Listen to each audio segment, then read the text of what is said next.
Hi clients and friends, Mike Brady here. This week I am thinking about the end of the quarter. You're watching this on June 30th, the actual end of the quarter, and I'm recording it a couple days early. I am already thinking about the recap of the quarter, very difficult quarter, very volatile quarter, and the preview for next quarter. Please tune in next week when when I've had a chance to properly prepare my analysis for you. In the meantime, I thought I would do some timeless words of advice. The first one is think about your income needs in retirement. Most people have different income needs, from if you're retiring at age 65, they need it from 65 to 75, then you have a need from 75 to 85, then 85 till the end of your life, but then they lump all their money together and invest it the same. And no, think about these various buckets of money and when you're going to need to turn on the spigot at various times. Is the risk level for the money that you're going to need 20 or 30 years from now the same as the money that you're going to need in the next 5 to 10 years, or even immediately if you're already retired? The answer is probably no. Another one is stay focused on the future. When we have such volatility like we've had this last quarter, there's a tendency to really kind of focus and have panic. When you're watching CNBC every single day or CNN, it's like trying to tell what the time is by paying attention to the second hand. And so you really need to avoid the panic, but also keep your mind focused on the future.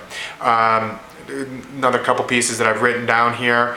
Be committed to investing in equities. I mean, essentially, even if you feel that the market is going to go down in the future, and I am, pessimistic, frankly, if you're wrong, you don't want to be so wrong that you miss the entire upside. So being committed to in equities, I think you've got to have some kind of a percentage and make sure you've got the right percentage. Guard against overconfidence. I've said this in previous videos that if someone says they know exactly what the future holds, run the other way. It's something that I have had to learn over the last 19 years, is to always remain humble about what you're doing, because the future is not certain. And so therefore, what can we do to increase our probability of having our desired outcome in the future? And so that's really everything that for long-term investments and for what I'm doing with clients, we've got to do what we can to increase our probability of our desired outcome. Keep diversified. That is part of doing what you can to increase that probability.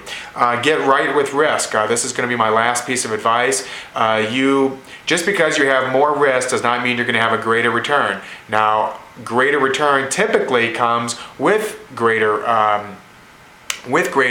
risk, but just because you're taking greater risk does not mean you're going to get greater return. I hear this all the time from clients and have for years and years. Not so much my clients, because I'm having a deep conversation with them about the correlation between risk and return, but typically from prospects or other people that I meet, which is, oh, I want higher return, so therefore let's take higher risk. And no, if it was that simple, everyone would take high risk and of course be guaranteed a higher return. So get right with risk, really understand it, and do a portfolio analysis so that you fully understand what risk you really are taking. These are my thoughts for this week. My name is Mike Brady. I'm a registered rep with QA3 Financial. My firm is Generosity Wealth Management, 303-747-6455. And we will talk to you next week when I have my analysis of the coming quarter and a recap of the previous quarter. Thanks. Bye-bye.